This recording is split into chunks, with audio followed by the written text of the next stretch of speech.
guys, welcome back to EDG Classics. We want to do just a quick video to show you how we installed the 4-stroke motor on this Board Track Racer. So I know that a number of people are building these for the first time, or they're trying to upgrade from a 2-stroke to a 4-stroke. And this is kind of what we did on this one, and I wanted to kind of give you some close-ups so you can kind of take some notes. A lot of people were asking me, why can't I run a single chain from the engine back to the rear sprocket just like I do on my 2-stroke motor? Well, you can't do that on these because these motors are so much bigger. They're much wider. So it's not possible to run it that way unless you completely offset the motor, which throws the balance of the bike completely off.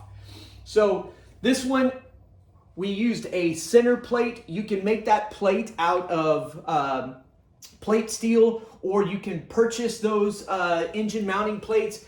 They're popular on go-karts, things like that. This is one version. I don't want you to think that this is the only way to do it, but this is the way we did it.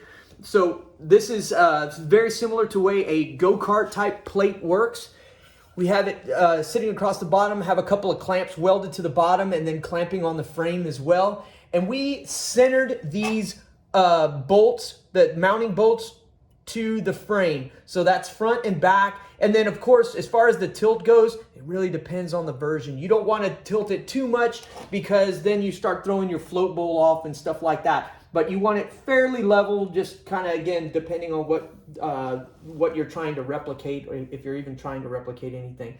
So anyway, so you center the motor in there. Then, of course, if you're going with a centrifugal force clutch or a 3D manual clutch, it doesn't make any difference. They'll line up the same way.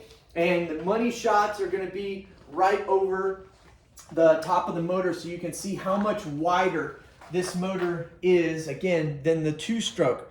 So if you take a look, you'll be able to see how those chains line up. When you go to line up that rear sprocket, you have some adjustment that you can use for that rear hub. And then this spacing right here between these two sprockets, that's your key on how to get those all lined up. You have some flexibility, and that is how that is going to be set up. If you take a look at this type, and one thing that I would recommend, they have some of the rear hub attachments that go directly onto the spokes and just sandwich the spokes.